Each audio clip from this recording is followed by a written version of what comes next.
तो कहानी की शुरुआत अमेरिकन सार्जेंट मैथ्यूज और उसके स्पॉटर सार्जेंट आइजक को दिखाते हुए होती है। ये 2007 का वो समय था जब अमेरिका इराक से युद्ध जीत गया था। इसलिए अमेरिका के प्रेसिडेंट ने इराक में चल रहे पाइपलाइन कंस्ट्रक्शन को वापस से शुरू कर दिया था।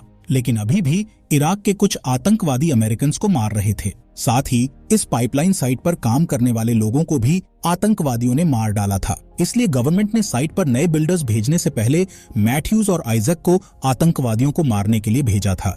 यहाँ मैथ्यूज और आइजक झाड़ियों और पत्थरों के पीछे छिपकर साइट पर नजर रख रहे होते हैं।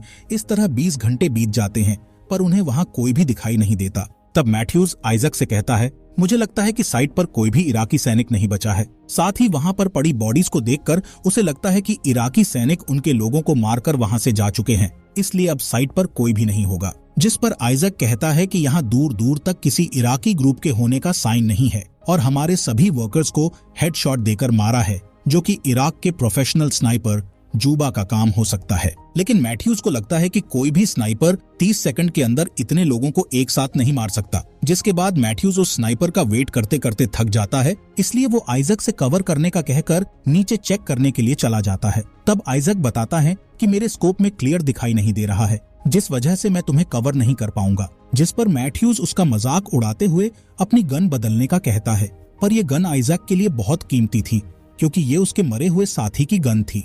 इधर मैथ्यूज देखता है कि सभी लोग हेडशॉट से मरे हैं, इसलिए उसे आइजक की बातों पर विश्वास हो जाता है कि जूबा ने ही सबको मारा है। इसके बाद मैथ्यूज साइट के बीचों बीच जाता है ताकि वो पता लगा सके कि जूबा ने किस जगह पर छुपकर लोगों को शूट किया था। लेकिन आइजक उसे पीछे हटने के लिए कहता है क्योंकि उसे शक था कि जूबा अभी भी कहीं छुपा हुआ है। तभी अचानक से कोई मैथ्यूज के ऊपर शूट कर देता है, जिससे वो जमीन पर गिर जाता है। ये देख आइजक गोलियों से बचते हुए अपने पार्टनर को बचाने जाता है, पर तभी स्नाइपर आइजक के पैर में गोली मार देता, जिससे वो भी घायल हो जाता है। इसलिए वो अपनी जान बचाने के लिए एक टूटी हुई दीवार के पीछे छिप जाता है। यहाँ आइजक मैथ्यूज से कहता है कि अगर तुम हिले तो वो तुम्हें शूट कर देगा, इसलिए चुपचाप मरने का नाटक करते रहो। जिस पर मैथ्यूज उसे जल्द से जल्द बैकअप बुलाने का कहता है। यहाँ आइजक के पैर में गोली लगने की वजह से काफी खून बह रहा था, इसलिए वो उसे रोकने के लिए एक बेल्ट बांधता है। जिसके बाद वो आर्मी बेस में कांटेक्ट करने के लिए अपना रेडियो बैग उठाता है, लेकिन वो देखता है कि उसका रेडियो खराब हो चुका है और उसे चेक करने पर पता चलता है कि स्नाइपर ने रेडियो के एंटेना में गोली मारकर उसे खराब कर दिया है। इसी दौरान मैथ्यूज आइजक से स्नाइपर का पता लगाने का कहता है ताकि वो उस पर निशाना साध सके। जिस पर आइजक चेतावनी देते हुए कहता है कि स्नाइपर हर एक मूवमेंट नोटिस कर रहा है और अगर तुमने कुछ भी करने की कोशिश की तो वो तुम्हें शूट कर देगा। यहाँ आइजक अपने चाकू से दीवार में छेद बनाने की कोशिश करता है ताकि वो अपने स्कोप से स्नाइपर को देख सके, लेकिन तभी दीवार के पत्थर गिर जाते हैं, जिससे उसके हाथ में चोट लग जाती है।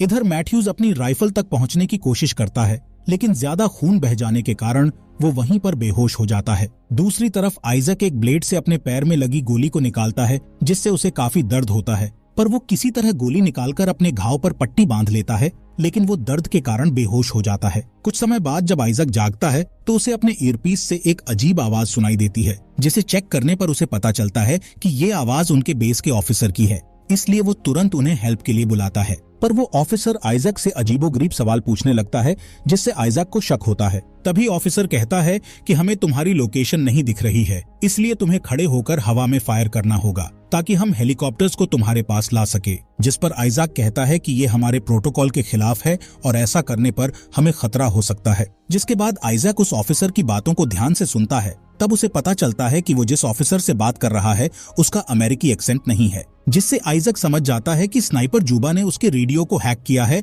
और उससे ऑफिसर बनकर बात कर रहा है, इसलिए अब आइजक उसकी बातों में नहीं आता है। तभी जूबा उससे सवाल पूछना शुरू करता है और कहता है कि मैं तुम्हें अच्छे से जानना चाहता हूँ। इधर आइजक फिर से अपने रेडियो को सही करने की कोशिश करता है, लेकिन वो अभी भी काम नहीं कर रहा था। इसी दौरान जूबा बार बार आइजक से फालतू सवाल पूछता है, जिस पर आइजक उससे बात करने से इनकार कर देता है। तब जूबा कहता है कि अगर तुमने मुझसे बात नहीं की तो मैं तुम्हारे घायल साथी को गोली मार दूंगा। इसलिए आइजक उससे बातचीत करने के लिए तैयार हो जाता है। इसी दौरान आइजक जूबा की लोकेशन का सही पता लगाने के लिए जमीन पर मैप बनाता है। तभी जूबा उसे बताता है कि मैं कोई सैनिक नहीं बल्कि एक नॉर्मल इंसान हूँ और अपने देश को बचाना चाहता हूँ।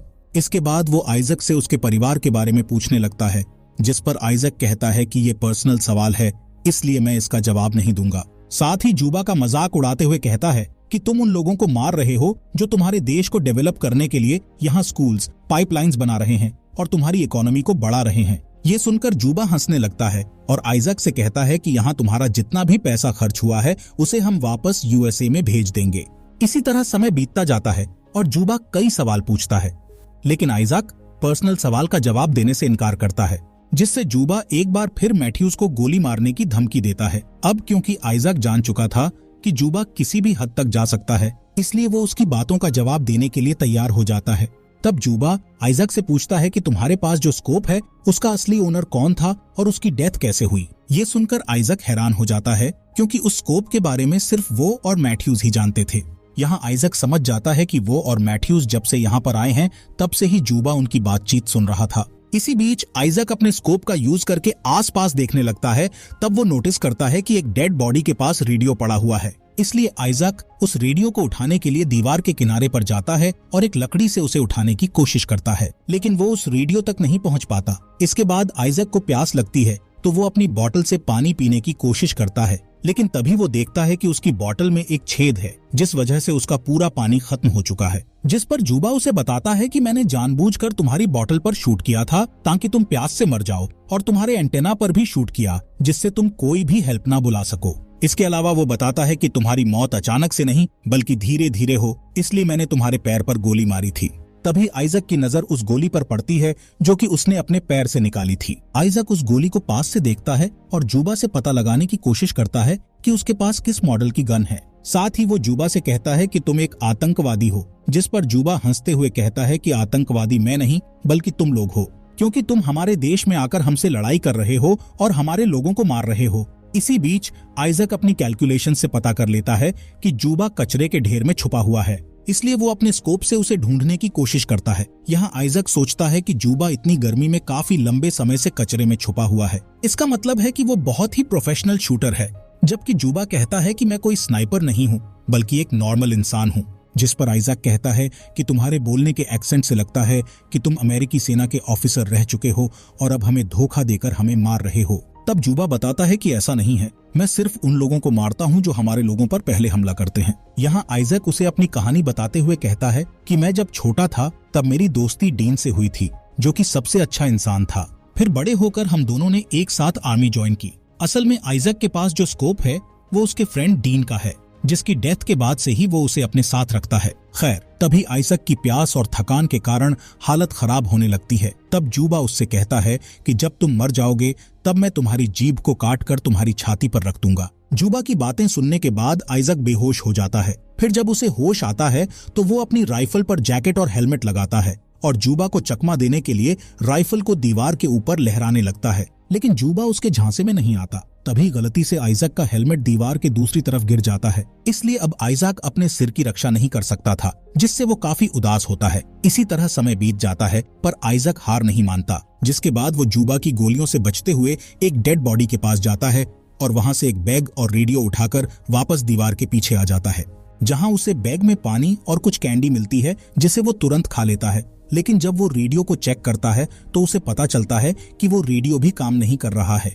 इसी बीच जूबा दीवार पर गोली मारता है, जिससे आइजैक का स्कोप पूरी तरह खराब हो जाता है। तभी अचानक आइजैक को अपने ईयरपीस में कुछ आवाज सुनाई देती है, जिससे उसे पता चलता है कि वो आवाज मैथ्यूज की है और वो अभी भी जिंदा है। जिसके बाद आइजैक मैथ्यूज को बताता है कि स्नाइपर कचरे के ढेर में छुपा हुआ है। ये सुनकर मैथ्यूज उस कचरे के ढेर को देखने के लिए एक कांच के टुकड़े का यूज करता है और फिर अपनी राइफल को उठाने के लिए धीरे धीरे आगे बढ़ने लगता है ताकि जूबा उसे देख ना ले। इधर आइजैक जूबा से बातें करके उसका ध्यान अपने ऊपर रखता है। तब आइजैक को पता चलता है कि जूबा एक टीचर था और जब उसके देश में अमेरिकी सेना ने हमला किया तो उसके सभी स्टूडेंट्स मारे गए, इसलिए वो बदला लेने के लिए सभी अमेरिकी लोगों को मार रहा है। साथ ही आइजैक को पता चलता है कि वो जिस दीवार के पीछे छिपा हुआ है वो जूबा का स्कूल था, जो कि वॉर में पूरी तरह टूट चुका था। यहाँ जूबा आइजैक से पूछता है कि तुम अभी भी उस डैमेज्ड स्कोप को अपने पास क्यों रखे हो, लेकिन आइजैक उसे जवाब देने से इनकार कर देता है, जिस पर जूबा उसे दोबारा मैथ्यूज को गोली मारने की धमकी देता है।